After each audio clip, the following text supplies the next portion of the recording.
नमस्कार, मैं हूं अखिलेश पांडे और आप देख रहे हैं सी न्यूज भारत। वक्त हो चुका है न्यूज बुलेटिन का।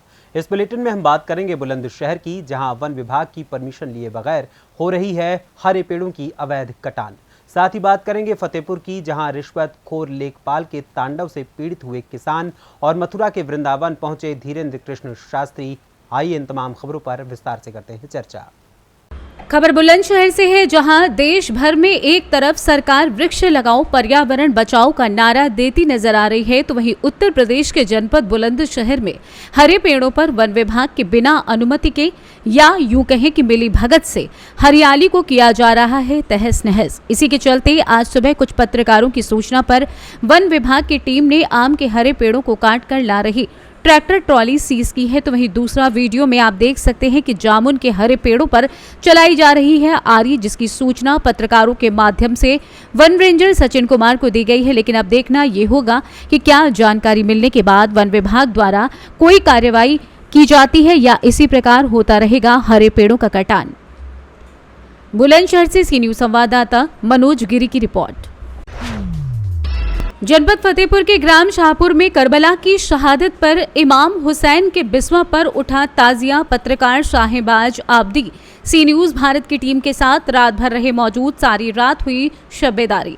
इस मौके पर सराय आरम की अंजुमन हैदरी के नौहा खुवान मोहम्मद रिजवान मोहम्मद कासिम ने बेहतरीन अंदाज में पेश किए कलाम। वहीं इस अंजुमन में एक बच्चा मुरसलीन ऐसा भी था जिसने लगातार 3 अंजुमन के साथ सारी रात मातम किया, फिर भी थका नहीं। इससे साबित होता है कि जिसके पास हुसैनी ताकत हो वो कभी थकता नहीं। इस प्रोग्राम में अंजुमन बहेरा सादात, अंजुमन हैबतपुर, अंजुमन मंडवा सादात बंदीपुर हदगाम ने नौहा खुवानी की। आपको बताते चलें कि करबला में इमाम हुसैन के घराने पर हुए अत्याचार के विरोध में आज सारी दुनिया के लोग यजीद मुर्दाबाद के नारे लगाते हैं और रसूल अल्लाह के नवासों की याद में आज 1400 साल बाद भी हुसैन जिंदाबाद के नारे लगाते हैं। कमेटी के मेराज व रईस अयान सफ़ीर शहजाद यासीन शबलू समीर मशरूफ आदि लोगों ने आए हुए हुसैनियों का आभार व्यक्त किया। फतेहपुर से सी न्यूज संवाददाता शाहिनशाह आबदी की रिपोर्ट।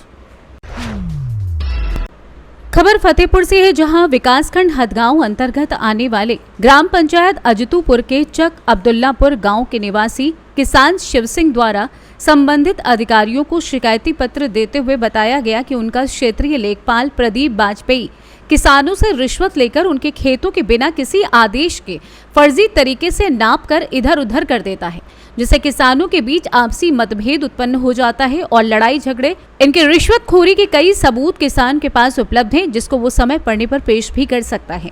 पीड़ित की माने तो पीड़ित की पत्नी के नाम जमीन है, जिसकी नाप बीते कई दिन पहले बगैर किसी आदेश के उनके बिना उपस्थिति में की गई थी और उनके खेत के अंदर दूसरी जमीन बता दी गई, जिससे कई दिन पीड़ित व पीड़ित की पत्नी मानसिक रूप से तनावग्रस्त हैं। अब सबसे बड़ा सवाल ये है कि क्या पीड़ित किसान को संबंधित अधिकारियों द्वारा न्याय मिलेगा या उसे भी तनाव में आकर कोई अन्य कदम उठाना पड़ेगा, क्योंकि बीते कई दिनों में फतेहपुर जनपद के अधिकारियों की मिलीभगत ढीला हवाले के चलते कई ऐसे मामले प्रकाश में आए हैं जिसमें पीड़ित को न्याय के लिए भूख हड़ताल के साथ धरने पर भी बैठना पड़ा।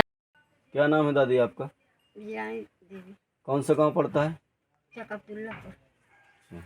आपका क्या नाम है? हमारा नाम शिव सिंह है। थाना कौन सा है? सुल्तानपुर घोष, तहसील खागा, जनपद फतेहपुर, ग्राम पंचायत अजितपुर। क्या समस्या है आपकी? समस्या यह था कि हमारे खेत लेखपाल जमुना की बगैर हमरे सुनने नाप के चला गया, दूसरे का जमुना ऊपर पूरी लगवा दी सी और बाद में हमको सूचना मिली तो वही कहते रहे कहा हियाँ से हमार है और हुआ जमुना कि हम ही नहीं, वैसे कई एक आदमी यही तरह जब के जब नहीं विवाद करा के चला जाता, लड़ाई दंगा करावत है और जो ज़्यादा हेन टेन करो तो वही पैसे की बात करा था, बाकी कोई बातें नहीं करा। तो जो को पैसा दे दिया था साहेब तो वही के यहाँ से बताते है, वही हंस के नाप के चला जाता है और बाकी विवाद है कुछ नहीं। क्या नाम है तुम्हारे लेखपाल के? क्या नाम है जो है यहाँ? लेखपाल का नाम प्रदीप बाजपेयी नाम है वो का साहेब। क्या चाहते हैं अधिकारियों से? आप क्या कहना चाह रहे हैं? अधिकारी से यह चाहिए देखो, या तो सस्पेंड करें या तो हमारे यहाँ ने सो का निकाल के बाहर कर दें, दूसरे हल्का दे दें।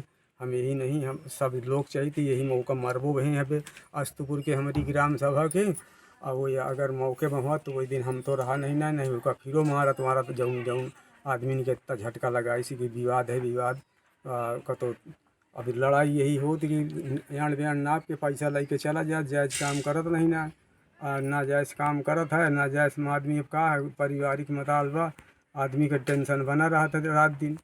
अब मौके पर हुई नाप रहा तो नहीं ना, न सूचना दे बगैर सुनने आवत है, नापी से पैसा दे मतलब चला आपका आरोप है कि जो है नेकपाल पैसा लेता है, जो हाँ, पैसा हाँ, देता है हाँ, उसी का नापता है जमीन, बाकी जमीन नहीं हाँ, एका नापता तो है। 50 आदमी हमारे पूरी ग्राम सभा के सभा आदमी एका कही सकते बिना बिना बिना आदेश के नाप जाता है जमीन बगैर किसी की भी। हाँ, बगैर आदेश के नाप दिया था, पैसा ले लिया था, नापी से न कहूँ खेत मालिक से मतलब रखा है और न कहूँ से रखा है, सीधा पैसा ली से नाप के चला जाता, कुछ तो नहीं ना कि कहाँ को नहीं ना है, बस नाप लिया था। और जब बोलावा था एप्लीकेशन दिया था तो नहीं दिया था, ऐसे पैसे से नपवा लिया था, और वो का विवाद करावा था, एक नहीं कहीं एक मैटर ही तरह के पास है। फतेहपुर से सी न्यूज संवाददाता विमलेश की रिपोर्ट। खबर मथुरा से है, जहां देश में प्रसिद्ध बागेश्वर धाम के अध्यक्ष धीरेन्द्र शास्त्री आज कान्हा की नगरी वृंदावन पहुंचे, जहां उन्होंने ठाकुर देवकी नंदन महाराज के प्रिया कांजू मंदिर में चल रहे 1,25,00,000 पार्थिव शिवलिंग निर्माण कार्यक्रम में भाग लिया और भोलेनाथ के पूजन आरती की। वहीं धीरेन्द्र शास्त्री ने मीडिया से बातचीत करते हुए कहा कि वृंदावन के बांके बिहारी सब पर दया दृष्टि बनाए रखें। वहीं वृंदावन में होने वाले हादसे को लेकर कहा कि यहां पर भी व्यवस्था बदलनी चाहिए और यहां भी विश्वनाथ की तरह से विकास कार्य हो, यानी बांके बिहारी का कॉरिडोर बनना चाहिए, तभी हादसे रुक सकते हैं। वहीं उन्होंने राजनीति पर बात करने से मना कर दिया। फिर बागेश्वर धाम के धीरेन्द्र शास्त्री कृष्ण जन्मभूमि और मस्जिद विवाद के विषय में उन्होंने कहा कि हम पूरी तरह से कृष्ण जन्मभूमि के पक्ष में हैं। आगरा के जामा मस्जिद में दबे श्री कृष्ण की प्रतिमा जल्द ही निकालकर सामने लाएंगे। वहीं उन्होंने बांके बिहारी की कॉरिडोर बनाने के पक्ष में कहा कि जल्दी बनना चाहिए। वहीं शिवलिंग पूजा और यज्ञ भी इसीलिए किया गया है कि भगवान राम की तरह कृष्ण कन्हैया भी जल्द ही बाहर निकल कर आए, जिससे सबकी आंखें खुल जाएं। इसी के साथ उन्होंने कहा कि अब सनातन धर्म के लोग जागरूक हो रहे हैं और जल्द ही सब कुछ ठीक होगा और जल्द ही कृष्ण जन्मभूमि का इंतजार भी खत्म होगा, क्योंकि अब सब एक साथ हो रहे हैं। महाराज जी, वृंदावन में आए दिन हादसे होते हैं, आज हमें कल भी घटना हुई है, क्या कहेंगे इस पर, क्या होना चाहिए?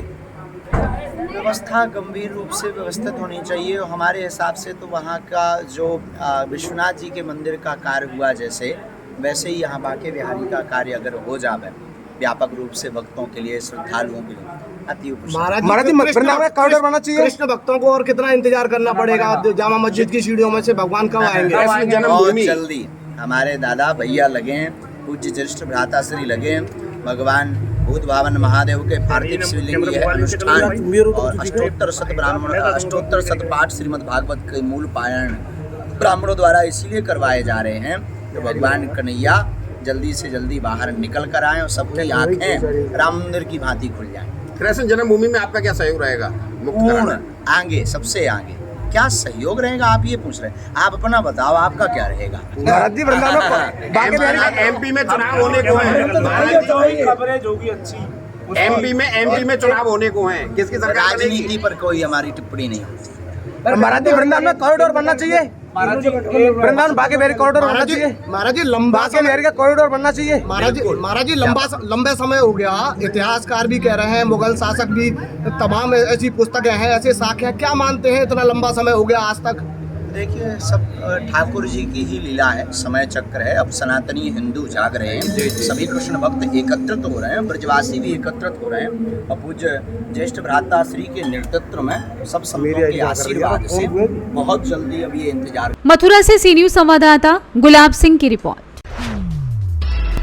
खबर मिर्जापुर से है, जहां अरौरा नगर के पटवा टोला निवासी मुमताज अहमद को आज समाजवादी पार्टी का नगर अध्यक्ष मनोनीत होने पर साथियों समेत पार्टी कार्यकर्ताओं ने मुबारकबाद दी।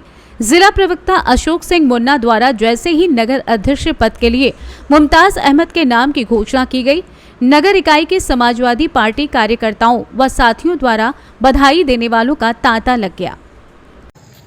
पिछले समय में क्या था वो सब हम सभी कार्यकर्ता सब लोग जानते हैं, लेकिन हम जिला अध्यक्ष देवी चौधरी जी ने भरोसा कर अरौरा नगर अध्यक्ष नियुक्त किया है, तो हम कार्यकर्ताओं का हुजूम अपने साथ लेकर चलेंगे और ज़्यादा से ज़्यादा पार्टी के हित में कार्य करेंगे आगामी चुनाव 2024 में हमारा प्रयास रहेगा कि ज़्यादा से ज़्यादा संख्या से क्षेत्र का सांसद हमारा निकले। पूर्व मुख्यमंत्री आदरणीय अखिलेश यादव जी ने नौजवानों पर भरोसा किया है, उसी भरोसे पर कायम करते हुए हरौरा नगर अध्यक्ष मुमताज़ अहमद को घोषित किया है। मुमताज़ अहमद, हम लोगों की अपेक्षा है कि प्रति बूथ वाइज जाकर काम करें और सभी पुराने नए साथियों को लेकर एक साथ चलेंगे और जहां भी त्रुटि होगी वहां पर सारे कार्यकर्ता इनके साथ जुड़ने का काम करेंगे, क्योंकि यह पार्टी समाजवादी पार्टी माननीय अखिलेश यादव, माननीय मुलायम सिंह की पार्टी है, जो कि अपने खून पसीने से सींचे हैं। आज वृद्धा पेंशन, विधवा पेंशन, विकलांग हो, चाहे समाज में 100 नंबर चलाने का काम किए, चाहे दवा 1 रुपए की पर्ची मुलायम सिंह बनवाने का काम किए, ये चुंगी हटवाने का काम किए, बहुत सारा समाजवादी पार्टी में काम किया है। माइनॉरिटी पे भरोसा करके आज अरोरा में माइनॉरिटी का अध्यक्ष मुमताज जी को बनाकर बहुत बड़ी जिम्मेदारी देवी प्रसाद चौधरी ने दिया है और हम सारे लोग इनको बहुत बहुत बधाई देते हैं और इनके साथ चलने का। और बूथ वाइज हम चाहेंगे, नौजवान हैं, सारे बूथों पर कदम से कदम मिलाकर 2024 का चुनाव जिसको भी पार्टी निर्णय ले उसको सांसद बनाने का काम किया जाएगा और अरोरा से हर बूथ से सबसे ज़्यादा वोट मिले, यही हमारी कामना है। हम सारे लोग मुमताज जी को यही प्रेरित करेंगे और साथ चलने का काम करेंगे। जहां हमारी जरूरत पड़ेगी आधी रात को हम लोग खड़ा होने वाले कार्यकर्ता हैं, खड़ा रहे। मिर्जापुर से सी न्यूज संवाददाता अनिल केसरी की रिपोर्ट। फिलहाल के लिए इस न्यूज़ बुलेटिन में बस इतना ही। देश दुनिया की तमाम खबरों के लिए देखते रहें सी न्यूज़ भारत, और खबर आपके साथ, आपके हाथ।